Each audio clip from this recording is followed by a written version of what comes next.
Sejak kejadian malam itu, Lula mengundurkan diri dari wedding organizer milik Alika. Dirga juga beberapa kali menghubunginya karena rasa bersalah dan ingin menebus dengan memberikan kompensasi berupa sejumlah uang. Namun Lula terus menolak karena tidak ingin harga dirinya terinjak oleh uang. 2 bulan berlalu dengan cepat tanpa adanya komunikasi antara Dirga dan Lula. Lula seolah menghilang di telan bumi. Selama itu pula Dirga terus dihantui rasa bersalah yang terkadang membawa dampak buruk dalam kesehariannya. Ia menjadi mudah marah dan banyak diam. Tak jarang hal itu menjadi pemicu pertengkaran dengan Alika.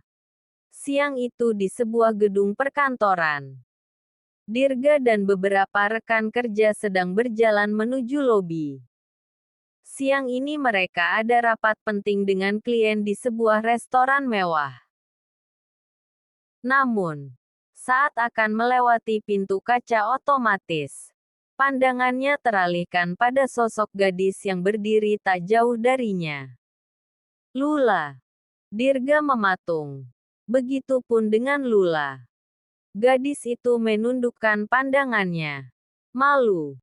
Dirga melirik beberapa rekan kerja yang berdiri di sisinya. Maaf. Saya ada urusan sebentar. Kalian bisa berangkat lebih dulu. Nanti saya menyusul. Baik, Pak. Jawab salah seorang pria di antaranya. Setelah kepergian beberapa rekan, Dirga pun mendekati Lula, yang mana membuat wanita itu menatapnya sekilas, lalu menunduk lagi. Terlihat beberapa orang yang berada di lobi saling berbisik satu sama lain seraya menatapnya penuh tanya. Ada yang perlu saya bicarakan, Pak. Dirga menganggukkan kepala. Bisa ikut ke ruangan saya. Tidak enak di sini. Banyak staf yang melihat. Lula belum dapat membendung luapan air mata sejak 30 menit lalu. Tangannya gemetar mencengkram kuat bantalan kursi yang berada dalam pangkuannya. Betapa tidak. Ia nekat mendatangi Dirga dengan membawa sesuatu yang sama sekali tak pernah ada dalam rencana. Kehamilan. Malam nahas itu telah menumbuhkan bibit kehidupan baru dalam rahimnya. Bagaimana Lula bisa menanggungnya seorang diri? Sementara ia hanyalah seorang gadis sebatang kara yang belum mendapatkan pekerjaan. Sebab setelah berhenti bekerja dari wedding organizer milik Alika, ia tak kunjung mendapatkan pekerjaan lain. Lula, maaf kalau saya lancang. Tapi apa kamu yakin janin yang kamu kandung itu anak saya? Seolah Dirga telah menyiram air garam pada luka menganga. Lula merasakan perih tak terkira. Ia memberanikan diri menatap Dirga dengan berderai air mata. Maksud Bapak apa? Saya mau menipu Bapak. Begitu. Maaf. Bukan begitu. Lula meletakkan bantal ke kursi dengan pasrah, lalu mengusap air matanya. Saya juga tidak mau terjadi seperti ini. Lalu saya harus apa? Dirga mengusap wajahnya demi mengurai rasa frustrasi yang tiba-tiba melumpuhkan akal sehatnya. Ia memang menginginkan seorang anak, tetapi bukan dengan orang lain, melainkan dengan Alika yang merupakan istri sahnya. Lula, kamu tahu saya sudah menikah dan saya sangat mencintai Alika. Tidak mungkin saya menikah lagi. Apa kamu bisa menggugurkan janin dalam kandungan kamu? Bagai tersambar petir, tubuh Lula semakin gemetar. Tidak ada yang dapat terucap dari bibirnya. Hanya air mata yang mampu melukiskan betapa hancur perasaannya. Kamu tenang saja. Saya akan memberikan apapun yang kamu inginkan. Uang, rumah, mobil. Akan saya berikan semua untuk kamu. Tapi saya tidak bisa menikahi kamu. Lula mengusap air mata yang meleleh di pipinya. Penolakan itu menciptakan rasa sakit bagai disayat belati tajam. Bukannya bertanggung jawab, Dirga malah memintanya menggugurkan janin dalam rahimnya. Maaf, Pak. Sepertinya saya melakukan kesalahan dengan datang kemari. Lupakan saja apa yang tadi saya katakan. Anggap saya tidak pernah kemari dan tidak pernah terjadi apapun di antara kita. Ia berdiri dan beranjak keluar begitu saja dari ruangan itu. Dirga berusaha mengejarnya. Namun dengan cepat Lula masuk ke dalam lift. Tak ingin terjadi hal yang lebih buruk lagi. Ia mengejar dengan menggunakan lift lain. Tiba di lobi kantor. Dirga mempercepat langkah ketika Lula hendak keluar. Lula. Panggil Dirga membuat langkah Lula terhenti. Dirga berjalan ke arah Lula. Yang mana membuat tatapan beberapa staf mengarah padanya. Namun kali ini Dirga tampak tak begitu peduli. Mari kita bicara. Tapi jangan di sini. Saat ini Dirga dan Lula tengah berada di private room sebuah restoran mewah tak jauh dari kantor. Dirga memilih berbicara di tempat tertutup agar tak ada yang mendengarkan pembicaraan rahasia itu. Sebagai laki-laki yang bertanggung jawab, saya akan menikahi kamu. Dirga membuka suara, membuat Lula memberanikan diri menatapnya. Lula terdiam. Jari-jari tangannya saling meremas satu sama lain di bawah meja. Ia hanya menatap pria yang sedang duduk di hadapannya dengan datar tanpa ekspresi. Tapi saya ada satu permohonan dan saya harap kamu mengerti. Lula masih diam. Saya hanya akan menikahi kamu secara siri dan status pernikahan kita tidak boleh diketahui orang-orang. Termasuk Alika dan keluarga besar saya, ujarnya. Maafkan saya, Lula. Kamu tahu saya sangat mencintai Alika dan saya tidak bisa menyakiti dia dengan pernikahan kita. Baik, Pak. Saya mengerti. Meskipun lega. Namun rasa bersalah yang membelenggu hati Dirga semakin besar terhadap Lula. Melalui sebuah kesepakatan, Dirga pun menikahi Lula secara diam-diam tanpa seizin Alika dan keluarga besarnya. Waktu menunjukkan pukul 11 malam ketika Dirga tiba di rumah setelah melakukan pernikahan rahasianya dengan Lula. Satu hal yang mengejutkan Dirga. Untuk pertama kali Alika menyambut kepulangannya. Kamu dari mana saja? Kenapa baru pulang jam segini? Tanya Alika. Aku ada rapat penting dan tidak bisa ditunda. Dirga melepas jas dan kemeja yang membalut tubuhnya. Kemudian memasukkan ke dalam keranjang pakaian kotor. Lalu masuk ke kamar mandi tanpa melirik Alika sedikit pun. Alika pun merasa aneh dengan sikap dingin sang suami. Wanita itu menatap pantulan dirinya di cermin. Sangat cantik dan sesi dalam balutan lingerie tipis yang menampakkan lekuk sempurna tubuhnya. Tak berselang lama, Dirga keluar dari kamar mandi dengan lilitan handuk putih di pinggang. Ia beranjak menuju lemari dan mengenakan setelan piyama. Alika segera menghampiri dan memeluknya dari arah belakang. Aku setuju untuk punya anak, ucap Alika. Dirga tercengang mendengar ucapan Alika. Namun tak berani menatap matanya. Aku pikir kamu tidak mau ada anak di antara kita. Sekarang aku menginginkannya. Dirga. Kamu benar. Rumah tangga itu terasa hampa tanpa kehadiran seorang anak. Paling tidak. Dengan adanya anak di antara kita. Aku bisa mengikat kamu selamanya. Batin Alika. Ia berjalan ke hadapan suaminya. Memeluk. Menciumi pipi dan bibir berulang-ulang. Aku sudah siap. Bisik Alika dengan mesra dan menggoda. Dirga menarik napas dalam. Melepas tangan Alika yang melingkari tubuhnya. Maaf, Al. Sekarang aku sangat lelah. Lain kali saja ya. Tanpa menunggu jawaban dari Alika, Dirga beranjak menuju ranjang dan membaringkan tubuhnya membelakang. Menarik selimut hingga batas leher. Menyadari gelagat aneh suaminya, Alika menatap curiga. Bahkan Dirga sama sekali tak tergoda dengan rayuannya. Sia-sia saja berdandan cantik dan menggunakan lingerie tipis. Ada apa dengan Dirga? Ini pertama kalinya dia menolak aku. Pagi hari Alika terbangun. Masih dalam balutan selimut. Ia meraba pembaringan di sebelahnya. Kosong.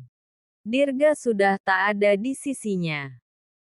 Ia menatap pintu kamar mandi yang terbuka, menandakan suaminya tak berada di sana.